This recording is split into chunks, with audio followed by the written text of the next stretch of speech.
Welcome friends, welcome to education channel. नमस्कार दोस्तों, आप सभी का स्वागत है एजुकेशन चैनल पे।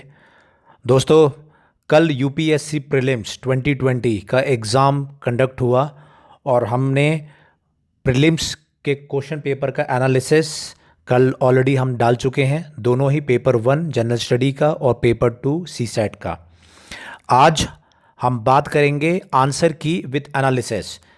जो प्रीलिम्स पेपर 1 है, जो कल कंडक्ट किया गया था यूपीएससी प्रीलिम्स आईएएस प्रीलिम्स का, उसके क्वेश्चन पेपर का फर्स्ट जो पार्ट है पेपर 1 है, उसके आंसर की विद डिटेल एनालिसिस हम लोग आज बात करने जा रहे हैं। ये इस सीरीज़ का पार्ट 1 है। इस वीडियोस को हम कई सीरीज़ में ब्रेक करेंगे क्योंकि टोटल नंबर ऑफ़ क्वेश्चन है 100। तो कई वीडियोस में इसको मैं ब्रेक कर रहा हूँ क्योंकि एनालिसिस भी साथ में रहेगा। सो जो हमारे व्यूअर्स हैं, हमारे सब्सक्राइबर हैं, इसको ऑब्जर्व करते रहे। इसको हम सीरीज़ में लेंगे। कई वीडियोस में इसको मैं जो पूरे 100 क्वेश्चन हैं उनको कवर करूँगा। तो आप बने रहिएगा।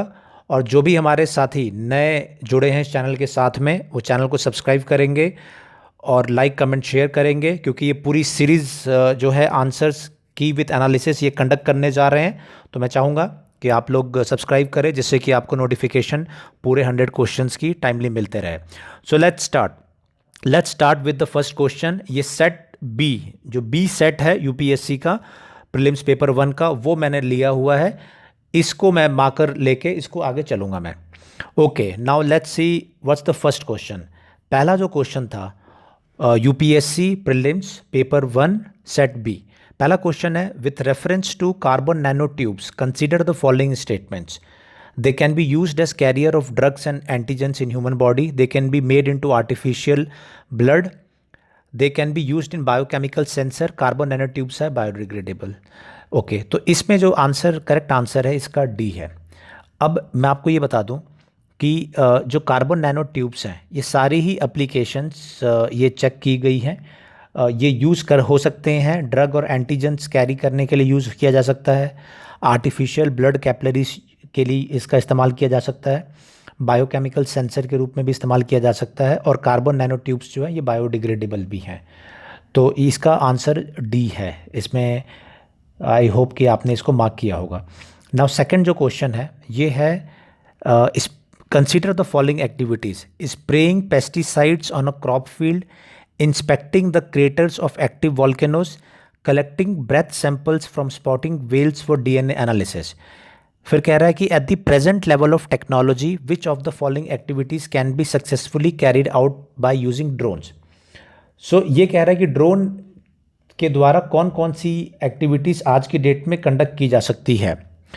तो इसका आंसर है कि ये तीनों ही एक्टिविटीज़ कंडक्ट की जा सकती है इस टाइम पे ड्रोन के माध्यम से। सो आंसर इसका डी है। नाउ थर्ड क्वेश्चन है द एक्सपेरिमेंट विल एम्प्लॉय और trio of spacecraft flying in formation. I hope कि ये क्वेश्चन आपको दिख रहा है और तो क्वेश्चन आप खुद पढ़ सकते हैं। तो मैं डायरेक्टली हम अपने आंसर्स के बारे में बात करेंगे। तो बेसिकली इसका आंसर है लीज़ा पाथफाइंडर। लीज़ा पाथफाइंडर ये क्या है? द लेज़र इंफ्रोमीटर स्पेस एंटीना, ये इसका फुल फॉर्म है लीज़ा का।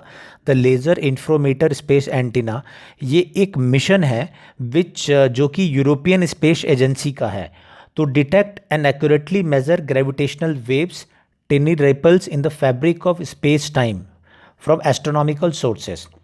तो LISA would be first dedicated space based gravitational wave detector. तो पहला ये space based gravitational wave detector है और इस ये लेज़र इंफ्रोमेट्री इसको यूज़ करेगा। और लीज़ा कॉन्सेप्ट लीज़ा इस कॉन्सेप्ट में ये है कि एक कॉन्स्टिलेशन होगा, 3 spacecraft arrange in an equilateral triangle with sides 2.5 million kilometre long, flying along and earth like heliocentric orbit. तो ये एक कॉन्सेप्ट था। तो इसका सही आंसर है लीज़ा पाथफाइंडर। इसका एक्सप्लेनेशन मैंने बता दिया। लीज़ा है लेज़र इंफ्रोमीटर स्पेस एंटीना और ये यूरोपियन जो स्पेस एजेंसी है उनका था और इक्विलेटरल ट्रायंगल के फॉर्म में ये कंडक्ट होना था। सो इसका आंसर है आपका C. C is the correct answer. Now ये है फोर्थ क्वेश्चन। ये है genetic changes can be introduce in the cells. जो हमारे हिंदी माध्यम के जो स्टूडेंट्स हैं वो अपना सेट बी उनको मालूम होगा, क्वेश्चन सेम है, हिंदी में बस होगा, तो वो भी इसको फॉलो करते रहे। आंसर्स चूँकि जो ऑप्शंस हैं वो सेम पैटर्न है ऑप्शन का, क्वेश्चन भी सेट बी में आप देखेंगे तो फोर्थ फिफ्थ नंबर पे वही क्वेश्चन होंगे जो मैं डिस्कस कर रहा हूँ, बस भाषा बदल जाएगा बट भाव वही रहेगा। तो इसको देखेंगे फोर्थ क्वेश्चन को। फोर्थ क्वेश्चन है genetic changes can be introduce in the cells that produce eggs और sperms of the prospective parent. Second option है a person genome can be edited before birth, and third है human induce pluripotent stem cells. Now ये तो इसका जो answer है, इसमें जो तीनों ही ऑप्शंस हैं 1 2 एंड 3 ये सही है। अभी जो प्रथम दृष्टिया ये है। अब इसमें क्या है, इसमें यह है कि generation of pig induced pluripotent stem cell using an extended pluripotent stem cell culture system. तो एक ये है, जो ऑप्शन थर्ड है वो इस हिसाब से सही है। और ये है जो option 2, a person genome can be edited before birth at the early embryonic stage, ये भी सही है। एंड देन जो आपका जो फर्स्ट ऑप्शन है genetic changes can be introduce in the cells, ये भी ऑप्शन सही है, ये भी पॉइंट। सो इसके करस्पॉन्डिंग है डी, तो answer will be for fourth question the option correct option will be D.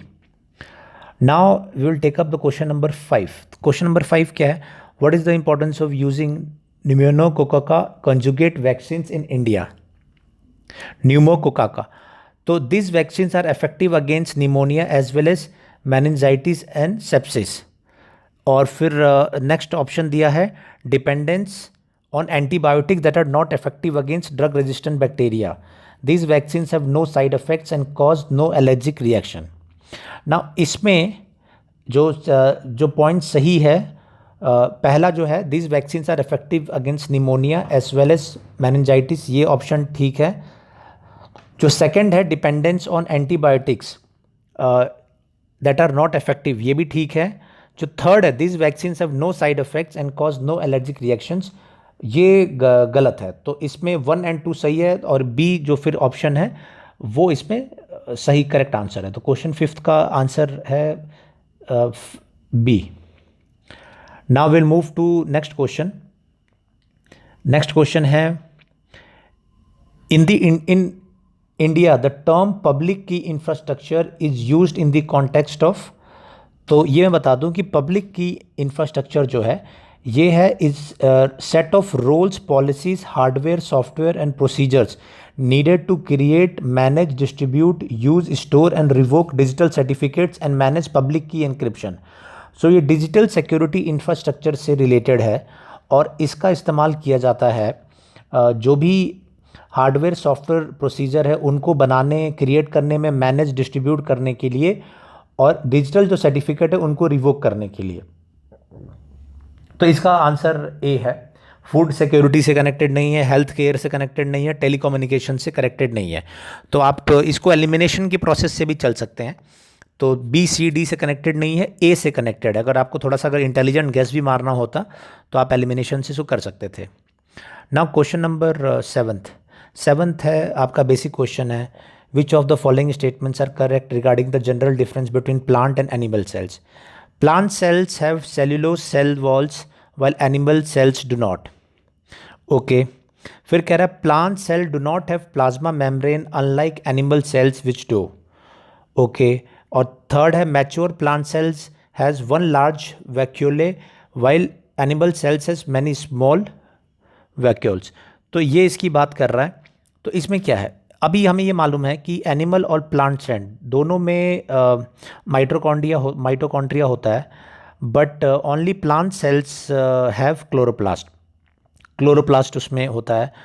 और जो ऑप्शन 3 है इसमें जो थर्ड नंबर है तो दोनों में ही ये रहता है। तो ये ऑप्शन जो पॉइंट नंबर 3 है वो करेक्ट है और पॉइंट नंबर 1 जो है वो भी करेक्ट है, ये भी रहता है।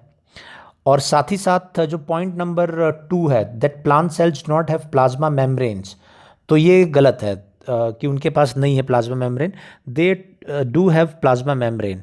तो कौन कौन सा सही है, 1 और 3 सही है। तो 1 और 3 सही वाला कौन सा ऑप्शन सही है, सी। सो इसका आंसर सही होगा सी। तो 7th का आंसर हमारा सी हो गया विद एक्सप्लेनेशन।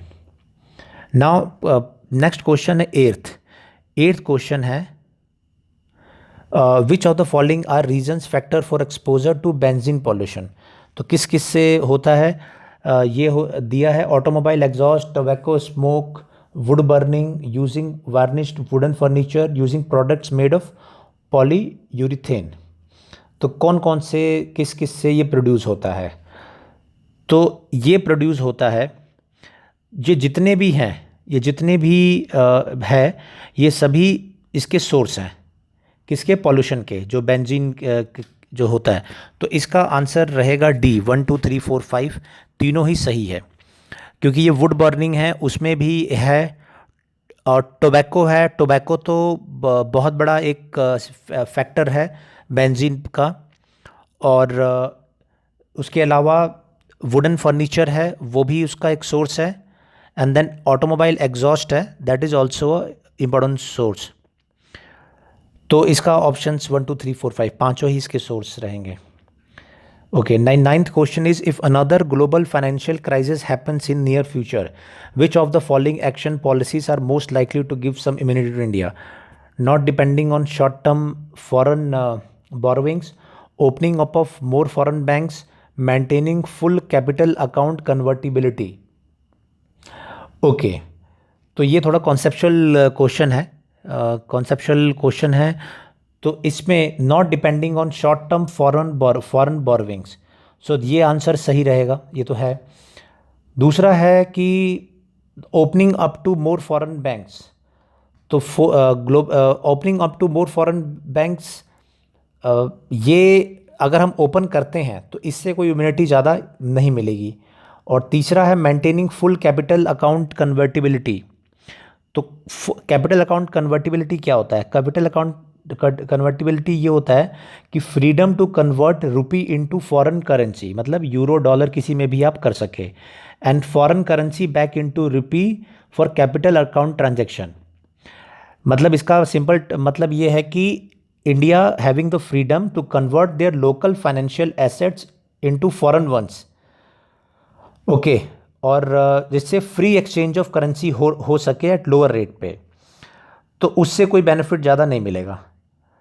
और इसीलिए तो इसमें जो हमें जो जिससे फ़ायदा मिलेगा वो मिलेगा वन से, जो ग्लोबल फाइनेंशियल क्राइसिस में जो फ़ायदा मिलेगा वन से मिलेगा। सो हमारा आंसर रहेगा one only, so that correct answer should be A. Okay, now next question है क्वेश्चन नंबर 10। ये कह रहा है कि if you withdraw 1 lakh in cash from your demand deposit account at your bank, the immediate effect on the aggregate money supply in the economy will be. 1 lakh रुपए आप demand deposit account से अगर निकालते हैं तो उससे क्या होगा? उससे मनी सप्लाई में बढ़ेगा या क्या होगा? तो इसमें इंक्रीज़ 1 लाख रुपए आपका मनी सप्लाई इकोनॉमी में वो बढ़ जाएगा। तो माइक्रो इकोनॉमिक्स का थोड़ा कॉन्सेप्ट है, बट बेसिक थोड़ा कॉमन सेंस से भी चलेंगे तो यू कैन ईजिली कैलकुलेटेड कि 1 लाख आपने विड्रॉ किया डिमांड डिपॉजिट अकाउंट से, तो सर्कुलेशन में उतना मनी आया तो ये उतना इंक्रीज़ होगा। ओके, ना question number 11th। Question number 11th है, cultural with reference to cultural history of India which one of the following is correct description of term परमितास।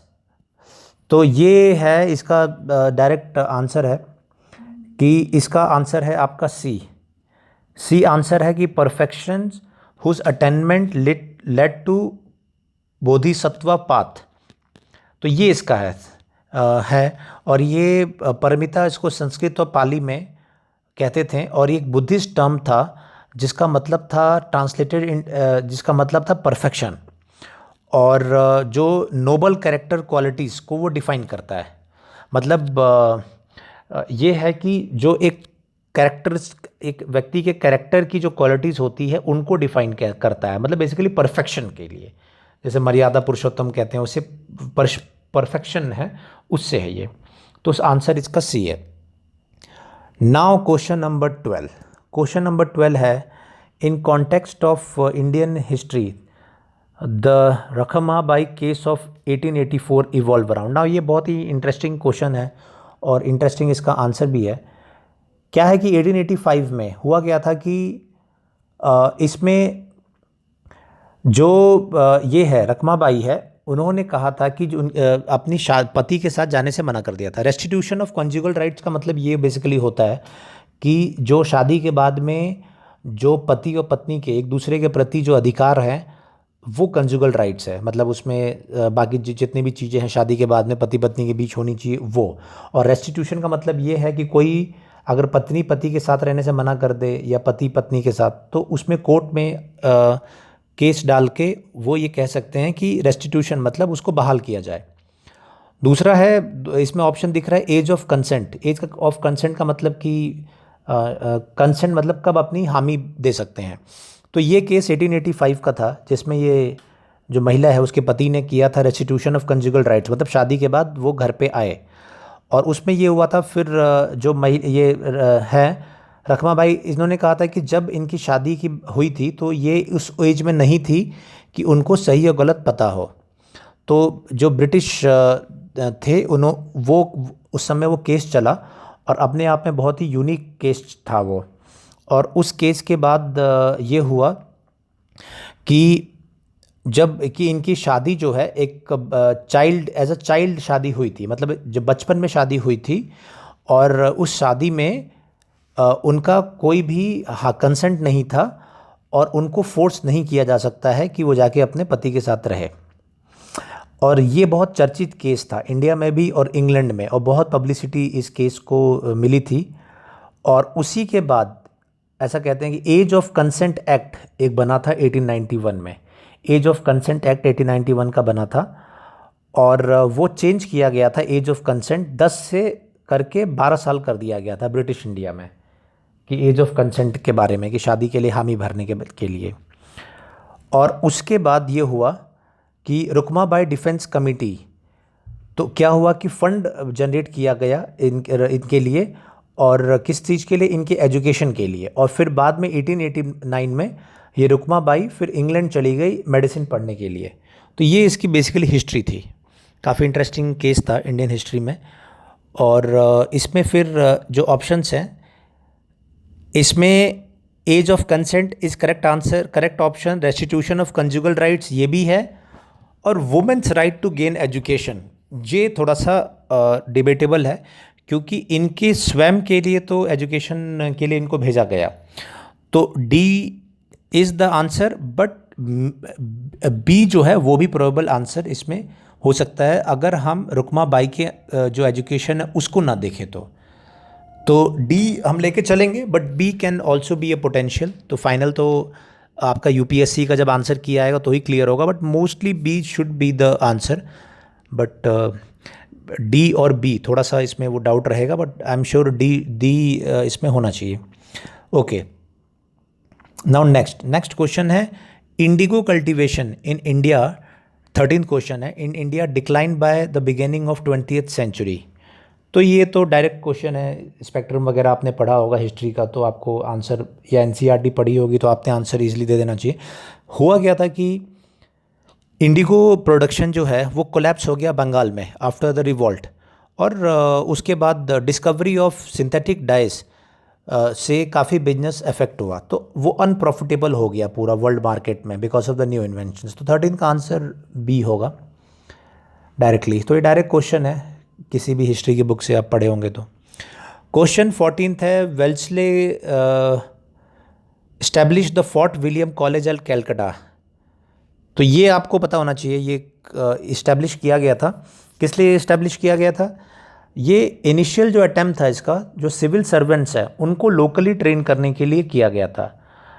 और फोर्ट विलियम के अंदर, फोर्ट विलियम जो था उसके अंदर ही कैंपस बनाया गया और फाउंड किया गया 1800 में, ये बनाया गया। और फिर ये था कि आइडिया था इसका कि जो ब्रिटिशर्स हैं उनको मदद करने के लिए, ताकि वो local culture, tradition, law, administration समझ सके और कोऑर्डिनेशन हो सके बेटर गवर्नेंस के लिए। तो इसका आंसर है D, he wanted to train British civilians for administrative purpose in India.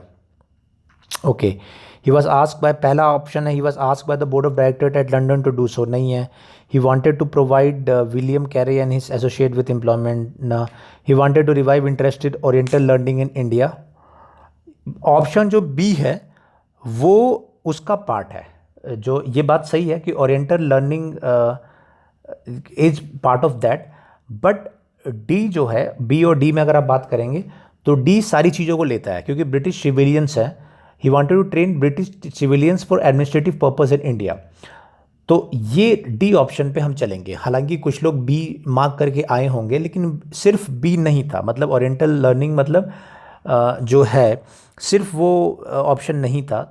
एक बहुत इंपॉर्टेंट पर्पस ये था कि ब्रिटिश को तैयार किया जाए एडमिनिस्ट्रेटिव पर्पस के लिए, रूल गवर्न करने के लिए। तो ये इंपॉर्टेंट है, तो ऑप्शन शुड बी डी। देखिए यूपीएससी के आंसर्स के क्वेश्चंस बहुत क्लोज रहते हैं, उसके आंसर्स के जो ऑप्शंस है बहुत क्लोज होते हैं, तो आपको लगेगा कि वो सही है, लेकिन आपको ये देखना है कि क्या उससे बेहतर कोई ऑप्शन है जो कि उस पॉइंट को भी इंक्लूड कर लेता है। तो वो ऑप्शन इसमें डी है कि जो ब्रिटिशर्स हैं उनको तैयार करना। ओके, अब है question number 15। With reference to history of India, Ulgulan और the great tumult is the description of which of the following events. तो इसका आंसर है, ये आंसर इसका है बिरसा मुंडा रिवॉल्ट 1899 और 1900।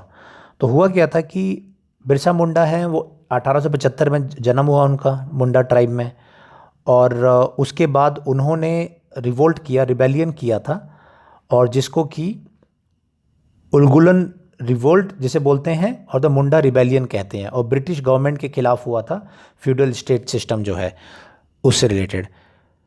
तो ये इंपॉर्टेंट है। तो इसमें आप कैसे करेंगे कि 18 मतलब इसमें एलिमिनेशन करना था। एलिमिनेशन कैसे करोगे कि रिवोल्ट ऑफ 1857 वो तो आंसर है नहीं, और इंडिगो रिवोल्ट उससे भी रिलेटेड नहीं है, बचता है मपिल्ला और बिरसा मुंडा। तो इसके लिए अगर आपको पता होगा, अगर आपने पढ़ा होगा स्पेक्ट्रम वगैरह बाकी, तो बिरसा मुंडा आपने किया होगा सही। So that's all. सो ये हम अभी आज हम करेंगे ओनली 15 क्वेश्चन, 15 क्वेश्चन हमने इनको कर लिया है। नेक्स्ट सीरीज़ जो मैंने बताया कि सीरीज़ में हम इसको सॉल्व करेंगे। आप जो वीडियो देख रहे हैं आप मुझे फीडबैक दीजिएगा कि ये जो 15 क्वेश्चन किया है उसमें कितना आपको आता था, कितने क्लोज आप थे, और कितना आपको लग रहा है कि आपने अगर एग्ज़ाम दिया है तो सही है, या आगे आप इन जनरल भी अगर आप सुन रहे हैं तो कितना आपको इसमें नॉलेज आ रहा है। So that's all for today. ये जो पार्ट 1 है, पार्ट 1 में हमने ये 15 क्वेश्चंस कवर किए, और इसी तरीके से नेक्स्ट पार्ट्स में बाकी क्वेश्चंस एक एक करके मैं कवर करूँगा। एनालिसिस भी मैंने जितना अभी है उसको मैंने आपके सामने रख दिया। सो आप बने रहिएगा, बाकी सीरीज़ भी जो है इस आंसर की विथ एनालिसिस का, यूपीएससी प्रीलिम्स आईएएस पेपर 2020 का, आप बने रहिएगा लगातार। आगे भी हम इस सीरीज़ को लेके आएंगे, इसके नेक्स्ट पार्ट्स। Thank you. और जो भी हमारे साथी नए जुड़े हैं वो चैनल को सब्सक्राइब करें, ताकि आपको नोटिफिकेशन जो नेक्स्ट सीरीज़ की है इसके नेक्स्ट पार्ट्स है उनके आपको टाइमली मिल जाए। Okay, thank you, good bye.